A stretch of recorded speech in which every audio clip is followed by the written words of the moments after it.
গল্পে স্বল্পে তরুণে আপনাদের স্বাগত। বাংলা সাহিত্য ভাণ্ডারে ছোট গল্পের সম্ভার অতুলনীয়। মণিমাণিক্য খচিত সেই সব ছোট গল্প নিয়েই আপনাদের সামনে আমি তরুণ।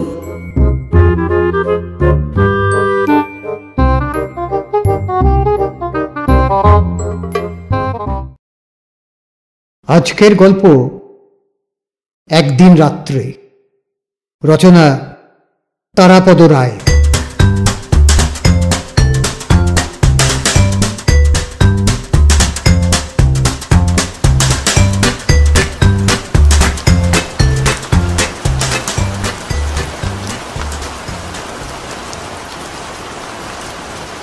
আজ সকাল থেকে টিপ টিপ করে বৃষ্টি পড়ছে।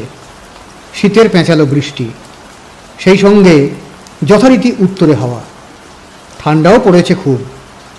অনেকদিন কলকাতা শহরে এরকম জমাট ভারী ঠান্ডা দেখা যায়নি।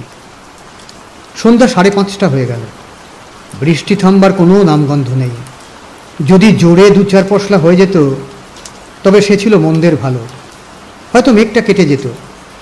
কিন্তু আকাশ ঘন হয়ে শীতের রাতের অন্ধকার নেমে এলো। টিপ টিপ করে বৃষ্টিও হয়ে যাচ্ছে, সেই সঙ্গে লোডশেডিং। আজ সারাদিন ধরেই বিদ্যুৎ বিভ্রাট হচ্ছে, অথচ কাগজে কোলাঘাট ব্যান্ডেলের কোনো গোলমালের খবর নেই। কি জানি, হয়তো ঠান্ডার জন্যেই বিদ্যুতের বাবুরা কাজে আসেননি, বিদ্যুৎ সরবরাহ করার লোকের অভাব হয়েছে। সে যা হোক, এসব অবান্তর চিন্তা। জয়দেব বলেছিলেন ঠিক 5টার সময় আসবেন, একেবারে কাঁটায় কাঁটায় 5টায়। সওদাগরি অফিস মহিমাময়ের, ওই ঠিক 5টাতেই ছুটি হয়। 10টা 5টা, ইংরেজ আমলের সেই পুরনো রুটিন, এখনো বদল হয়নি। 5টা থেকে জয়দেবের জন্যে মহিমাময় বসে আছে। এই বৃষ্টির দুর্দিনে বিকেল বিকেলই অফিস ফাঁকা হয়ে গিয়েছিল। এখন ছুটির পরে প্রায় কেউই নেই, শুধু বড় সাহেবের ঘরে আলো জ্বলছে। আর ওখানে বড় সাহেবের কাছে বোধহয় কোনো ভিজিটার এসেছে। আর এদিকে ওদিকে ছড়িয়ে ছিটিয়ে 2-4 জন দারোয়ান চাপরাশি রয়েছে। ওরা এই অফিসেরই কেয়ারটেকারের স্টাফ, অফিসেরই একতলায় থাকে। এছাড়া এক প্রান্তে অপেক্ষা করছেন নরহরিবাবু, বিপত্নিক, প্রৌঢ় এবং এই অফিসের বড়বাবু। অফিসের মধ্যে নরহরিবাবুর পোষা নিজস্ব একটা হুলো বেড়াল আছে।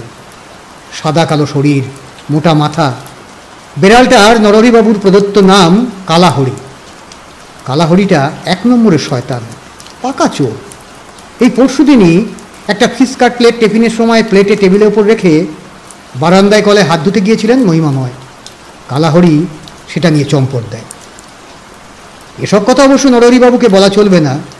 কালাহরি অন্তঃপ্রাণ তাঁর। বৃষ্টির মধ্যে এই ঠান্ডায় হুলোটা কোথায় বেরিয়েছে, এখনো ফেরেনি। প্রতিদিন অফিস থেকে বেরোনোর সময় নরহরিবাবু কালাহরিকে 4টে মিল্ক বিস্কুট খাইয়ে যান। আজ কালাহরি আসছে না বলে তিনি বেরোতে পারছেন না। এখন ভ্রুকুটি কুটিল মুখে অধীর প্রতীক্ষা করছেন হুলো বেড়ালটার জন্য। জয়দেব হুলো বেড়াল নয়, একটা আস্ত মানুষ। মহিমাময় ঘড়িতে দেখলেন কাঁটা প্রায় 6টার কাছে পৌঁছেছে। উঠে গিয়ে রাস্তার দিকে জানলায় উঁকি দিয়ে দেখলেন রীতিমতো অন্ধকার। লোডশেডিং এখনও চলছে, তার মধ্যে বৃষ্টির ঝিরঝির শব্দ আসছে। এই অফিসটায় একটা জেনারেটর আছে, তাই রক্ষা। অন্ধকারে ঘুপচি মেরে জয়দেবের জন্য অপেক্ষা করতে হচ্ছে না। কিন্তু আর নয়, 6টা বেজে যাওয়ার পরে মহিমাময় আর 1 মুহূর্ত জয়দেবের জন্য অপেক্ষা করবে না। দুপুর 2:30 নাগাদ মহিমাময় টিফিন করতে বেরিয়ে 1 পাইট বাংলা 2 নম্বর খেয়ে এসেছিলেন। সব দিন এটা করেন না, কিন্তু আজ জয়দেব আসবেন। দুজনের সারা সন্ধ্যার প্রোগ্রাম, তাই টেম্পোটা একটু তুলে রাখতে চেয়েছিলেন। তাছাড়া জয়দেবের সঙ্গে পাল্লা দিতে গেলে একটু তৈরি হয়ে থাকতে হয়। দুপুর 2:30টার সে নেশা কখন কেটে গেছে। জয়দেব সত্যিই আসছেন না। মিনিট কয়েক আগে কালাহরি এসে নরহরিবাবুর হাত থেকে বিস্কুট খেয়ে নরহরিবাবুকে ভারমুক্ত করে গেছে। এবার টেবিল গুছিয়ে নরহরিবাবুও রওনা হলেন। মহিমাময় ঠিক করলেন তিনিও উঠবেন, আর অপেক্ষা করবেন না। যাওয়ার পথে নরহরিবাবু একবার মহিমাময়ের টেবিলের পাশে এলেন। মহিমাময় ভাবলেন বোধহয় বড়বাবু কোনো দরকারি কাজের কথা বলবেন। কিন্তু বড়বাবু যা বললেন তা শুনে মহিমাময় বিস্মিত হয়ে গেলেন। জয়দেবকে বিশ্ব সংসারে চেনে না এমন লোক নেই। এই অফিসেও মহিমাময়ের বন্ধু হিসাবে তাকে সবাই চেনে, নরহরিবাবুও চেনেন। নরহরিবাবু অফিস থেকে বেরিয়ে যেতে যেতে বললেন, আপনার বন্ধু জয়দেববাবু বড় সাহেবের ঘরে আপনার জন্য অপেক্ষা করছেন। বড় সাহেবকে জয়দেব কি করে চিনল? কবে কোথায় আলাপ হলো? তাছাড়া তাঁর কাছে, তাঁর অফিসে এসে তাঁর ঘরে না গিয়ে, তাঁকে কিছু না জানিয়ে বড় সাহেবের ঘরে জয়দেব? মহিমাময় ব্যাপারটা ঠিক হিসেবে মেলাতে পারলেন না। তবে জয়দেবের কটা ব্যাপারই বা মহিমাময় বা অন্য কেউ কোনোদিন মেলাতে বা বুঝতে পেরেছেন? সে যা হোক, এখন সমস্যা দুটো। জয়দেব ঠিক কী অবস্থায় আছে এবং বড় সাহেবের ঘরে গিয়ে ডেকে বার করে আনা কতটা সঠিক হবে, এই প্রশ্ন দুটো মনে মনে বিবেচনা করতে করতে মহিমাময় বড় সাহেবের ঘরের দিকে এগোলেন। কিন্তু শেষ পর্যায়ে এসে বাধা পেলেন বড় সাহেবের খাস আরদালি কাছে। আরদালি জানালো, এখন কামরায় ঢোকা যাবে না, সাহেব দোস্তের সঙ্গে বাত করছেন। এরই মধ্যে মহিমাময়ের সুশিক্ষিত কানে একটা গেলাসের টুংটাং খুব পরিচিত একটা শব্দ ধরা পড়েছে। সর্বনাশ! জয়দেব এখানে অফিসের মধ্যে খোদ বড় সাহেবের সঙ্গে জমিয়ে মদ খাচ্ছে। নিঃশব্দে কেটে পড়তে যাচ্ছিলেন মহিমাময় বড় সাহেবের দরজার ওপাশ থেকে, কিন্তু ভারী পর্দার অন্তরাল থেকেও সামান্য ফাঁক দিয়ে মহিমাময়কে দেখে ফেলেছেন বড় সাহেব। তিনি বেল বাজিয়ে আরদালিকে ডাকলেন, এই দেখো তো ওখানে কে দাঁড়িয়ে। আরদালি এগিয়ে আসার আগেই মহিমাময় পর্দা উঁচু করে বড় সাহেবের ঘরের দরজায় দাঁড়িয়ে বললেন, ভেতরে আসবো স্যার? বড় সাহেব যথেষ্টই মুডে আছেন। অস্বাভাবিক সৌজন্যে বিগলিত হয়ে সাদর আহ্বান জানালেন, আরে আসুন আসুন মহিমাবাবু, বাইরে দাঁড়িয়ে আছেন কেন? মহিমাময় ঠিক এতটা আশা করেননি। তাছাড়া এই মুহূর্তে তাঁর চোখ জুড়িয়ে গেল অন্য একটা দৃশ্য দেখে। একটা মদের বোতল এবং দুটো গ্লাস। খুব মহার্ঘ বা দুর্লভ পানীয় বলা যাবে না, স্কচ বা শ্যাম্পেন নয়, তবে মোটামুটি উচ্চমানের দেশি প্রিমিয়াম হুইস্কি। মহিমাময়ের নজরে এটাও এড়ালো না যে বোতল প্রায় অর্ধেক ফাঁকা। তাকে চেয়ারে বসতে বলে বড় সাহেব ভেতরের টিফিন ঘরে গেলেন। মহিমাময় বসার পরে জয়দেব তাঁকে জিজ্ঞাসা করলেন, বোতলের দিকে তাকিয়ে কি দেখছিস? নিজের অফিসের বড় কর্তার ঘর। মহিমাময় নিচু গলায় বললেন, অর্ধেক ফাঁকা। জয়দেব ভুরু কুচকিয়ে বললেন, তুই ভালো কিছু দেখতে পাস না, অর্ধেক ফাঁকা দেখলি? হ্যাঁ, অর্ধেক ভরা সেটা দেখলি না? ইতিমধ্যে বড় সাহেব পিছনের ঘর থেকে বেরিয়ে এসেছেন, হাতে একটা কাচের গ্লাস নিয়ে। ইঙ্গিতটা স্পষ্ট, মহিমাময়কেও পানীয় দেবেন। একটু চিন্তান্বিত হলেন মহিমাময়। অফিসের বড় সাহেবের সঙ্গে বড় সাহেবের ঘরে বসে মদ্যপান কতটা নিরাপদ সে বিষয়ে তিনি ভাবতে লাগলেন। কিন্তু ভাবার অবসর দিলেন না বড় সাহেব। নিজেই একটা গেলাসে পানীয় ঢেলে তার সঙ্গে নিজের জলের ফ্লাস্ক থেকে জল মিশিয়ে এগিয়ে দিলেন মহিমাময়কে। তারপর জয়দেবের দিকে তাকিয়ে মহিমাময়কে বললেন, আমার বন্ধু জয়দেব পালের সঙ্গে শুনলাম আপনার আলাপ আছে? তা তো থাকবেই, নামকরা লোক, সিনেমা ডিরেক্টর, আমার ছোটবেলার বন্ধু, একসঙ্গে স্কুলে পড়েছি। পরিচয়ের শেষ অংশ শুনে মহিমাময় একটু বিস্মিত হলেন। অবশ্য এরকম আগেও হয়েছে। বহু ব্যক্তিরই মনে ধারণা যে স্বনামধন্য সিনেমা ডিরেক্টর জয়দেব পালের সঙ্গে তিনি একই স্কুলে পড়েছেন।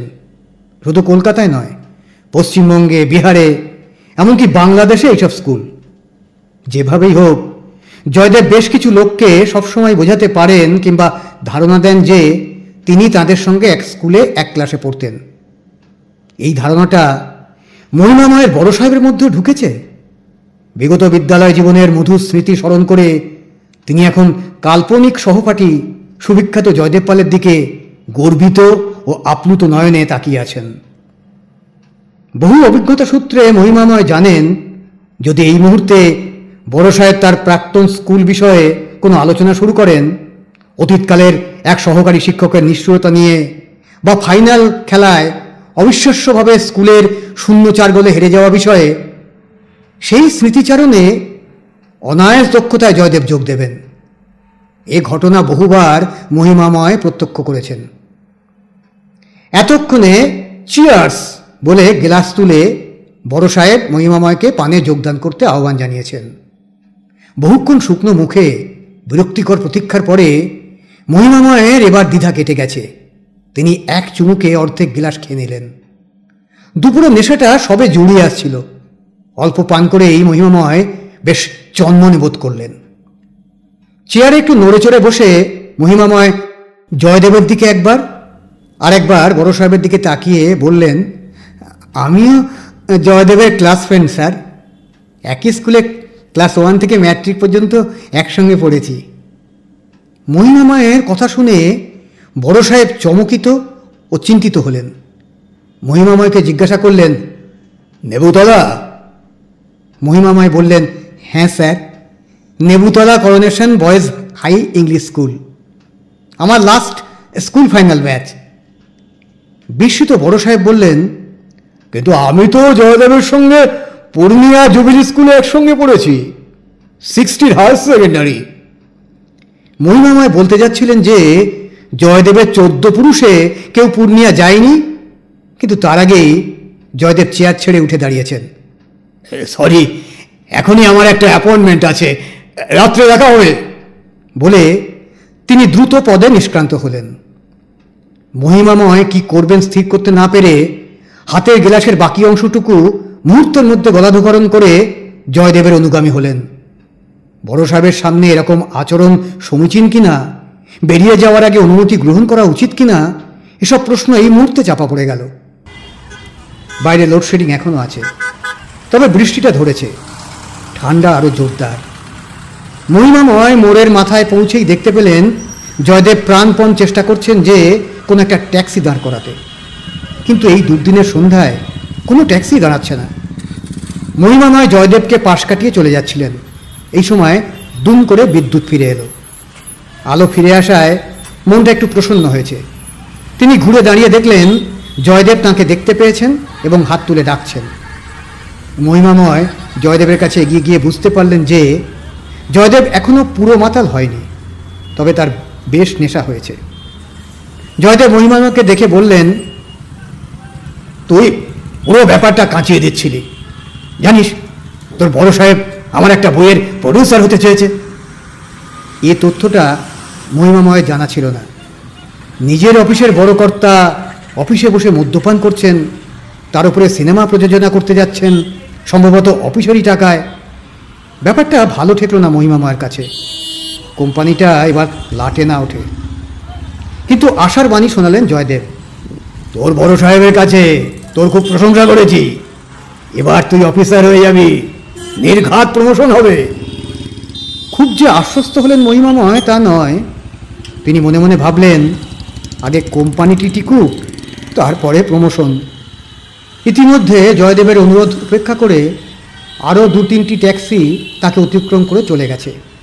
কয়েকদিন আগে লালবাজার থেকে কাগজে বিজ্ঞাপন বেরিয়েছে, ট্যাক্সি যাত্রী নিতে না চাইলে সেই গাড়ির নম্বর পুলিশে জানিয়ে দিতে। বেশ কয়েকটি ট্যাক্সি পাত্তা না দেওয়ার পর উত্তেজিত জয়দেবের সেই পুলিশ বিজ্ঞপ্তির কথা হঠাৎ মনে পড়ল। তিনি হিপ পকেট থেকে একটা নোটবুক বার করলেন আর একটা ডট পেন। এইমাত্র মিটার নামানো যে ট্যাক্সিটা তাকে পার হয়ে গেছে, তিনি সেটার নম্বর টুকতে গেলেন। সঙ্গে সঙ্গে একটা বিসদৃশ্য কাণ্ড ঘটল।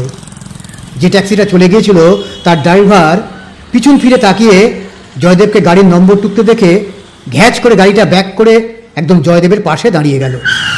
তারপর ট্যাক্সির বাঁ দিকে জানলা দিয়ে গলা বাড়িয়ে বলল, আপনি জয়দেব পাল না? আপনি এখন সিনেমা করেন তাই না?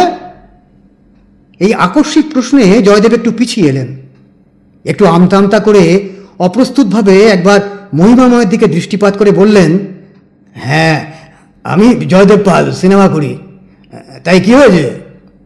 ট্যাক্সিওয়ালা উত্তেজিত হয়ে বললেন, কি হয়নি? আজ আপনার নাম হয়েছে, সিনেমা তুলছেন, হিন্দি দিল্লি যাচ্ছেন, খবরের কাগজে আপনার নাম বেরোচ্ছে, ছবি বেরোচ্ছে। আপনি মোটা হয়েছেন, লম্বা জুলপি রেখেছেন, মোটা গোপ রেখেছেন। আপনি এখন পকেট থেকে নোটবুক বার করে ট্যাক্সির নম্বর নিচ্ছেন, পুলিশকে দিয়ে আমাদের জেল ফাঁসি করাবেন। ছি ছি ছি ছি। ঘৃণা ভরে বারবার ধিক্কার দিল ট্যাক্সি ড্রাইভার। জয়দেব তখন একেবারে বেকুব বনে গেছেন। কাঁচুমাচু মুখে ড্রাইভারের দিকে তাকিয়ে আছেন। কি যে করবেন কিছুই বুঝতে পারছেন না, এবং কেনই বা ট্যাক্সিওয়ালা এসব বলছে তাও ধরতে পারছেন না। ট্যাক্সিওয়ালা কিন্তু তখনও নিরস্ত হয়নি, সমানে ধিক্কার বর্ষণ করে চলেছে। ছে ছে ছে ছি, বাবু, আপনার কোনো লজ্জা নেই? আপনি এত নেমো খারাপ, আপনি আজ ট্যাক্সি ড্রাইভারদের পেছনে লাগছেন। কিন্তু এই কলকাতার ট্যাক্সিওয়ালারা না থাকলে আজ আপনি কোথায় থাকতেন? কোন ভাগাড়ে? জোড়াবাগান থেকে, খালাসিটোলা থেকে, খিদিরপুর থেকে, ফুটপাথ থেকে, গুন্ডাদের হাত থেকে, পুলিশের হাত থেকে। রাত 12টা, 1টা, 2টো ট্যাক্সিওয়ালারা আপনাকে কোলে করে বাড়ি পৌঁছে দিয়েছে।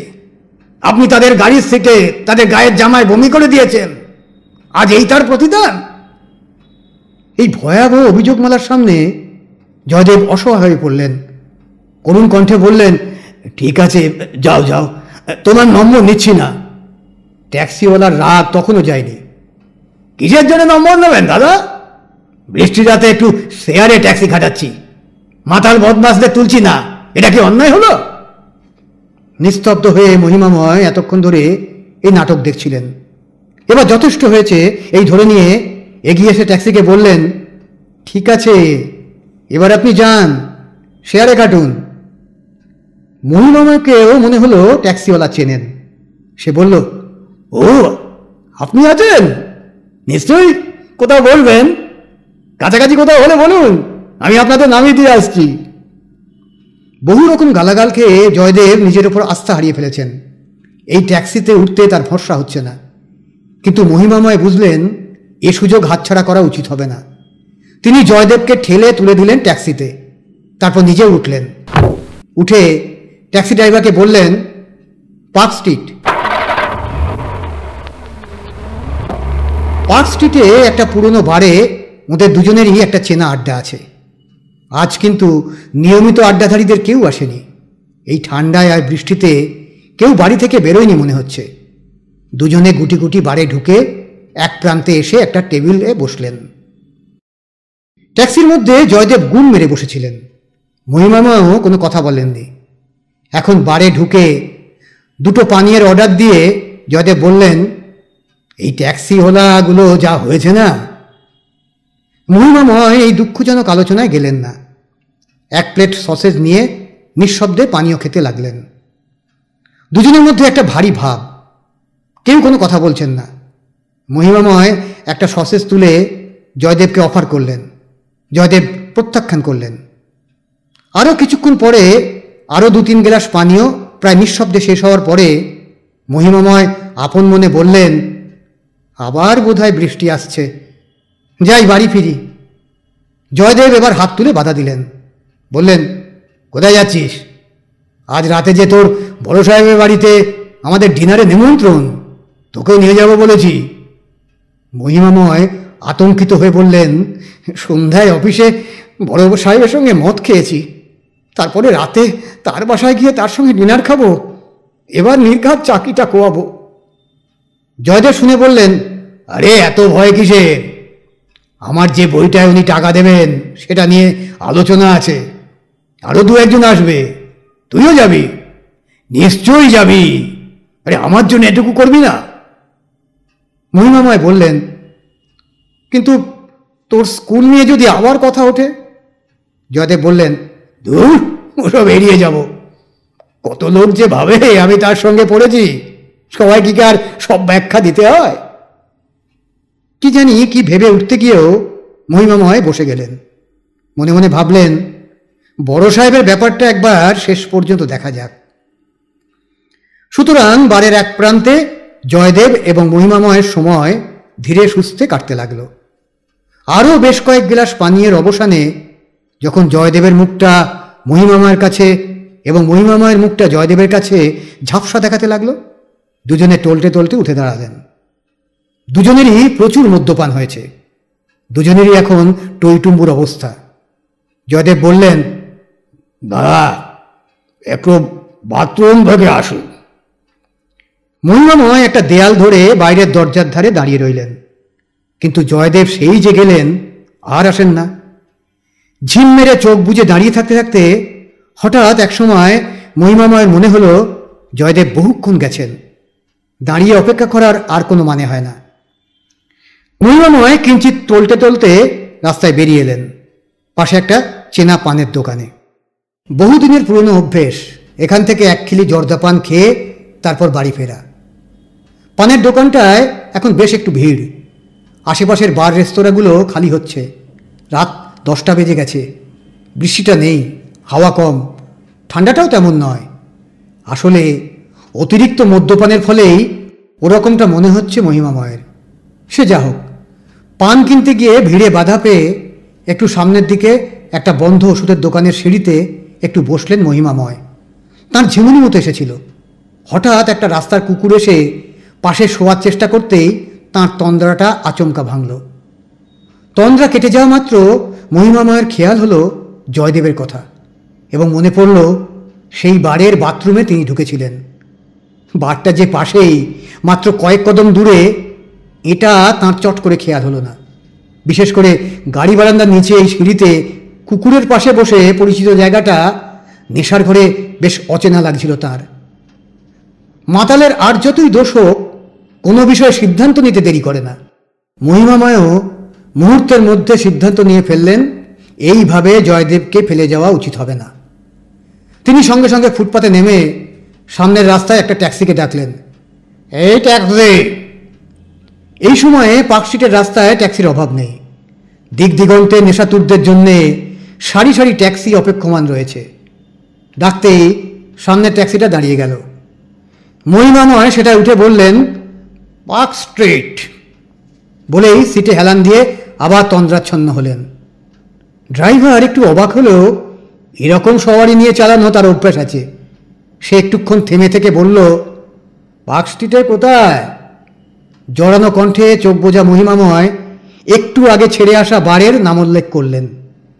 বারের নাম শুনে ড্রাইভারও আর দ্বিরুক্তি না করে 3 সেকেন্ডে ব্যাক করে ট্যাক্সিটাকে ওই বারের দরজার সম্মুখে নিয়ে এসে বলল, এই তো আপনার বার। মহিমাময় চোখ খুলে দেখেন সত্যি তাই। সঙ্গে সঙ্গে তিনি গাড়ি থেকে নেমে বকশিস শুদ্ধ একটা 10 টাকার নোট ড্রাইভারকে দিয়ে বললেন, খুব তাড়াতাড়ি চালিও না, অ্যাক্সিডেন্ট করে বসবে একদিন, বুঝেছ? বারের দরজার কাছে এগিয়ে গিয়ে মহিমাময় দেখতে পেলেন জয়দেব দাঁড়িয়ে আছেন। জয়দেব মহিমাময়কে দেখে বললেন, আমি ভাবলাম তুই বোধহয় কোথায় চলে গেলি। এই সময় জয়দেবের পরিচিত এক ভদ্রলোক কালুবাবু বারে ঢুকছিলেন। তিনি জয়দেবকে দেখে বললেন, কি হলো, এত তাড়াতাড়ি বেরোচ্ছেন নাকি? জয়দেব মহিমাময়কে দেখিয়ে বললেন, না, এই আমাদের দুজনের একটা অ্যাপয়েন্টমেন্ট আছে, ডিনার, তাই একটু তাড়াতাড়ি। কালুবাবু আটকালেন। এক রাউন্ড বসে যান। মহিমাময় কোনো আপত্তি করার সুযোগ পেলেন না। জয়দেবের সঙ্গে তাঁকেও বসতে হলো। মাতালের শেষ রাউন্ড কিছুতেই শেষ হতে চায় না। 1 for the road, 1 for the dinner, এরকম ধারাবাহিক চলতে থাকে। তাছাড়া কালুবাবুর নিজস্ব একটা ভয়াবহ সমস্যা আছে। তিনি বারে এসে সদা সন্ত্রস্ত থাকেন। নিজেই দুঃখ করে ভাঙলেন ব্যাপারটা। জানেন যাদববাবু, আমার স্ত্রীর জন্যই মুখ দেখাতে পারছি না। প্রত্যেক দিন বাড়ি আসে। মহিমাময়ের নেশাটা জমজমাট হয়ে উঠেছে, কিন্তু কথাটা তার কানে গেল। তিনি বললেন, ছি ছি ছি, তিনি বাড়ি আসেন কেন? কালুবাবু সদ্য আলাপিত মহিমাময়ের হাত ধরে বললেন, আর বলবেন না দাদা, প্রত্যেক দিন রাতে এসে আমাকে জামার কলার ধরে এখান থেকে টেনে বার করে বাড়ি নিয়ে যায়। আজ আপনারা আছেন দাদা, আমাকে একটু রক্ষা করবেন। জয়দেব ঝিমোচ্ছিলেন। সন্ধ্যা থেকে পেটে কম তরল পদার্থ পড়েনি, কিন্তু তিনি মাতাল হলেও শিয়ানা মাতাল। কালুবাবুর দজ্জাল স্ত্রীর কথা তার সঙ্গে সঙ্গে মনে পড়ল। মহিমাময়ের ব্যাপারটা ভালো জানা নেই, কারণ তিনি সাধারণত রাত করেন না, কিন্তু জয়দেব জানেন কালু বৌদি মধ্যরজনীর বারে এক মূর্তিমতী বিভীষিকা। জয়দেব চট করে গিলাসের অবশিষ্টটুকু পানীয় গলাধকরণ করে মহিমাকে বললেন, এই ওঠ, ডিনারের নেমন্তন্ন দেরি হয়ে যাচ্ছে। তারপর মহিমাময়ের হাত ধরে প্রায় হিঁচড়ে বার করে রাস্তায় নেমে এলেন, অসহায় কালুবাবুর ঘাড়ে বিল মেটানোর পুরো দায় ঢেলে দিয়ে। রাত 11:30 বেজে গেছে। এখন আবার গুড়ি গুড়ি বৃষ্টি পড়ছে, নিঝুম শীতল পার্ক স্ট্রিট। তবে ভাগ্য ভালো, এখনো দু একটা ট্যাক্সি রয়েছে শেষ সওয়ারির আশায়। মহিমাময়ের স্ত্রী পিত্রালয়ে গেছেন দুদিনের জন্যে। তবু এত রাত হবে তিনি ভাবেননি। এখন বাড়ি ফিরলে সিঁড়ির নিচে থেকে ঘুমন্ত বুড়ি ছিটাকে ডেকে তুলে দরজা খোলাতে পুরো পাড়া জেগে যাবে। সুতরাং জয়দেবের সঙ্গে থাকাই মহিমাময় শ্রেয় মনে করলেন। তাছাড়া অতিরিক্ত মদ্যপান করে তার মনে একটা সাহস এসেছে। চাকরি তুচ্ছ করে আজ তিনি এখন বড় সাহেবের মোকাবিলা করতে প্রস্তুত। সুতরাং জয়দেব এবং মহিমাময় দুজনে এবার ট্যাক্সিতে রওনা হলেন বড় সাহেবের বাড়ির ডিনারে। বড় সাহেবের বাড়ি সেই সল্ট লেকে। ট্যাক্সিওয়ালা 20 টাকা এক্সট্রা চাইল। জয়দেব তাতেই রাজি হলেন। পার্ক স্ট্রিটে আলো ছিল, কিন্তু সল্ট লেকে এখন গভীর অন্ধকার। লোডশেডিংয়ে ধুঁকছে উপনগরী। দেখা গেল জয়দেব বাড়িটা চেনেন। কোনো রকমে খুঁজে খুঁজে বাড়িটা বেরোলো। নতুন একতলা বাড়ি। বাইরের ঘরের সঙ্গে লাগানো ছোট একটা শোয়ার ঘরে কোনো এক অজ্ঞাত কারণে সংসার থেকে একটু আলাদা হয়ে বড় শেঠ থাকেন। জয়দেব ঘরটা জানেন। ঘরের জানলায় গিয়ে টুকটুক করতে অন্ধকারে কম্বল জড়িয়ে সে বড় সাহেব এক পাশের দরজাটা খুলে দিলেন। তিনি আশা করেননি রাত 12টার পরে এই দুই ব্যক্তি ডিনার খেতে আসবেন। তবু ভদ্রতার খাতিরে তিনি এদের দুজনকে ভেতরে নিজের শোয়ার ঘরে নিয়ে বসালেন। বড় সাহেব একটা মোমবাতি ধরানোর জন্য বালিশের নিচে দেশলাই হাত রাখছিলেন। জয়দেব বললেন, গলাটা বড় শুকিয়ে গেছে, কোনো ড্রিঙ্ক আছে? দেশলাই খুঁজতে খুঁজতে বড় সাহেব বললেন, না, বাসায় তো কোনো ড্রিঙ্ক নেই। ততক্ষণে দেশলাই জ্বালিয়ে সামনের তেপায়া টেবিলের উপরে একটা মোমবাতি ধরিয়ে ফেলেছেন তিনি। মোমবাতির ক্ষীণ আলোয় জয়দেব দেখতে পেলেন বড় সাহেব মিথ্যে কথা বলেছেন। তেপায়া টেবিলের নিচে একটা পানীয়ের বোতলে প্রায় গলা পর্যন্ত ভর্তি পানীয় রয়েছে। হঠাৎ দমকা ফু দিয়ে কেউ কিছু বুঝবার আগে জয়দেব মোমবাতিটা নিভিয়ে দিলেন। তারপর, তবে মদ নেই, এই বলে তেপায়া টেবিলের নিচ থেকে অন্ধকারে বোতলটা তুলে নিয়ে মুখের মধ্যে ঢকঢক করে ঢেলে দিলেন। বড় সাহেব যথাসাধ্য বাধা দেওয়ার চেষ্টা করেছিলেন, কিন্তু তার আগেই জয়দেবের আর্ত চিৎকার শোনা গেল, মরে গেলাম, গলা পুড়ে গেল, বুক জ্বলে গেল। হাঁচতে হাঁচতে কাঁচতে কাঁচতে বমি করতে লাগলেন জয়দেব। ঘটনার আকস্মিকতায় ভীষণ ভয় পেয়ে ঘামতে লাগলেন মহিমাময়। ভাবলেন হয়তো বোতলে অ্যাসিড ট্যাসিড কিছু ছিল, জয়দেব তাই খেয়ে ফেলেছেন। এদিকে বড় সাহেব আবার মোমবাতি জ্বালিয়ে ফেলেছেন। মোমবাতির আলোয় পানির বোতলটা আর এক পাশে উবু হয়ে জয়দেব গলায় আঙুল দিয়ে বমি করছেন। বড় সাহেব কপাল চাপড়াতে চাপড়াতে লাগলেন আর বলতে লাগলেন, ছি ছি ছি, আমার শালা খাঁটি জিনিসটা নিয়ে দিয়েছিল আলিগড় থেকে, কলের ঘানির খাঁটি সর্ষের তেল, সেটা এইভাবে নষ্ট হলো। হায় হায় হায় হায়। মহিমাময় কিছু বুঝতে পারছিলেন না। একে ঘোর নেশা হয়েছে, তার উপরে এই বিচিত্র বিপজ্জনক কাণ্ড। ব্যাপারটা বড় সাহেবের খেদোক্তিতে ক্রমশ স্পষ্ট হলো। বড় সাহেবের শীতকালে গায়ে সর্ষের তেল মাখার বাতিক আছে। শীতকালে তাঁর চামড়া ফেটে যায় প্রত্যেক বছর। উত্তরপ্রদেশের আলিগড়ে থাকেন তাঁর এক শালা। তিনি শীতের আগে জামাইবাবুকে সর্ষের তেল দিয়ে গেছেন গায়ে মাখবার জন্যে। সেই তেলটাই ছিল বিছানার কাছে তেপায়া টেবিলের নিচে ওই খালি হুইস্কির বোতলে, আর তাই পান করে জয়দেবের এই দুর্দশা। এই গল্প এরপরে আর টেনে নিয়ে যাওয়ার কোনো মানে হয় না, কিন্তু পরবর্তী একটি মর্মান্তিক দৃশ্যের কথা না বললে ঘটনাটি অসম্পূর্ণ থেকে যায়। যদিও ঘটনাটির সঙ্গে মদ্যপানের কোনো সম্পর্ক নেই। সেদিন রাত্রে বড় সাহেবের বাইরের ঘরে জয়দেব আর মহিমাময় শুয়েছিলেন। পরদিন সকালবেলা মহিমাময় ঘুম থেকে উঠে দেখলেন মেঘ কেটে গেছে, বৃষ্টি নেই, নির্মল আকাশ, সুন্দর ঝকঝকে রোদ উঠেছে। জানলা দিয়ে রোদ এসেছে বড় সাহেবের ঘরে।